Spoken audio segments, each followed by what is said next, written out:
to finish my cast for the day. GLHF from both players as we spawn into Frost. Spawning in the lower left, we have Endersword as our purple Protoss player. In the lower right, Ninkazi playing as a red Terran. Teal Terran, not red. Feel free to laugh at my casting, just as Chobo is the most Chobo of players and airs in Chobo Team League. But that's why I cast these, to get as much practice as I can, and possibly to get a little more exposure for Chobo Team League and how awesome and fun it is. Because, I mean, you don't need to be a pro to have fun games.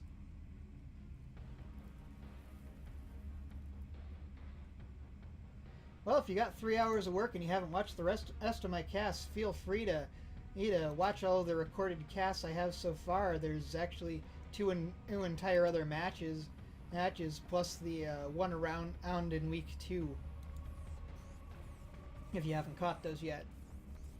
So there's a ton more VODs coming, but I don't really have time to do that much more than this best of 3 anyway as well. I've got work after this. Anyway, so we see Endersword scouting there with a probe. So he does know where Ninkazi's base is. So their probe's still headed across the map. Hasn't decided to bring it home yet or anything.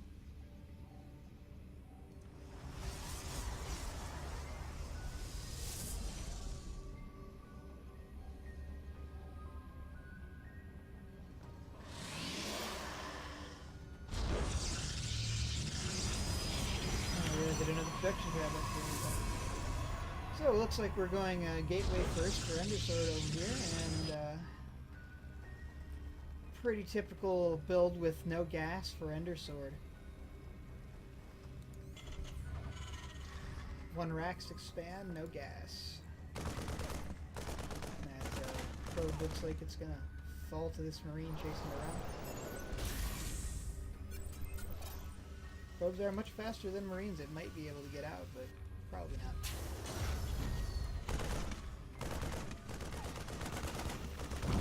There goes our probe. Anyway, we have Cybercore almost finished for Endersword back on the other side of the map, and Warp Gate technology started immediately. Very good timings, as we would expect out of our Diamond League players.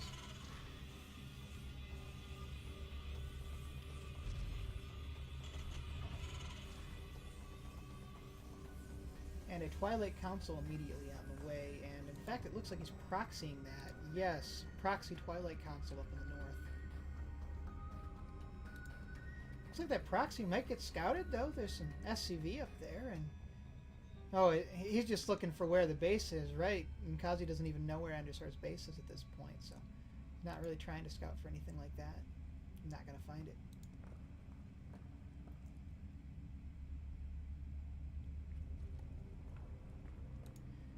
And that probe now heading back home, having done its work. Not quite coming into sight range of that SCV. Stalker headed out on the map, might catch this SCV. But it's on move command, walks right past it. A move, guys. A move. Anyway.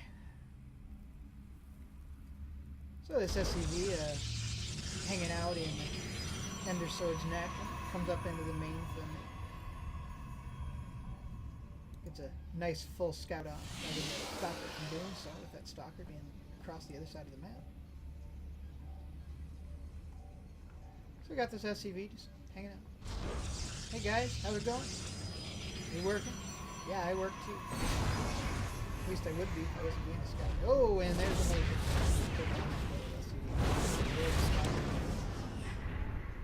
just the same time. Well, that other stalker is hanging out at the watchtower. So we do see the expected blink on the way. This does look to be a blink all in. We've got Warp Gate just about finished. 2 more gateways just about finished.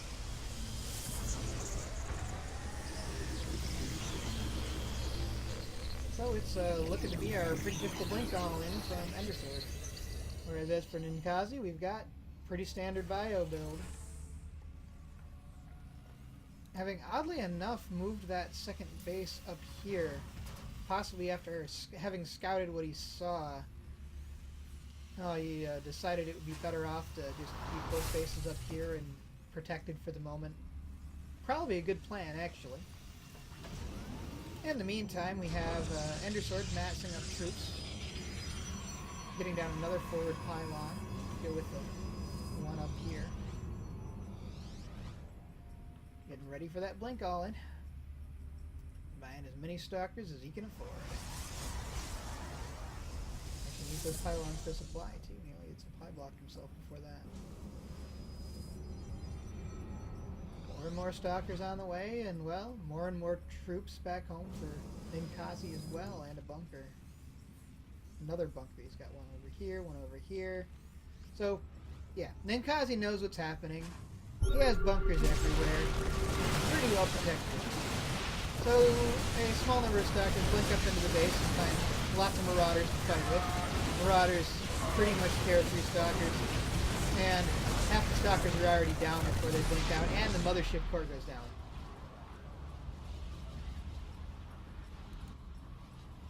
That's pretty much the end of that aggression.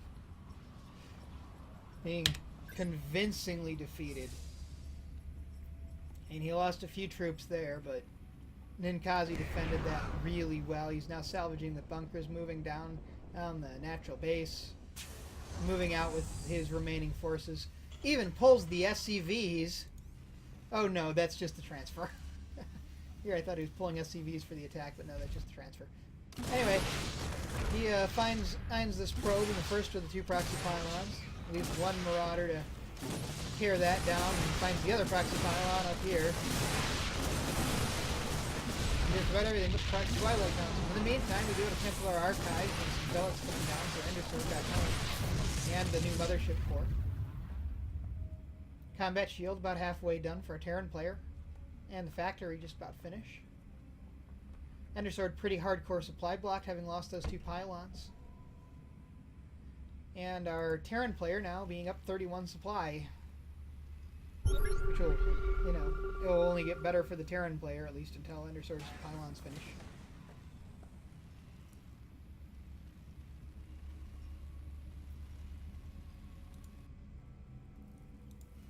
Do remember to rally those SCVs, though, man. Yeah. I always like to point out what I can for any of the players playing so they can improve on things later if they didn't notice.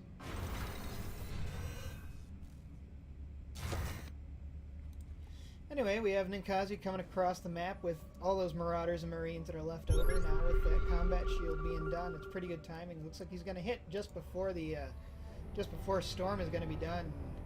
With no marines, it's going to make the High Templar actually completely useless, and with no medevacs. He's got no medevacs anyway, so all the High Templar can do if there were any feedback. And there aren't any anyway. And he's only got these few little forces. He knows it's not nearly enough. GG's out. First game goes to Ninkazi. Playing for Guns and Roaches. So we're going to head out of that one, and since I didn't actually make my text updated for specific games, I'm just going to head pretty much directly into the next game.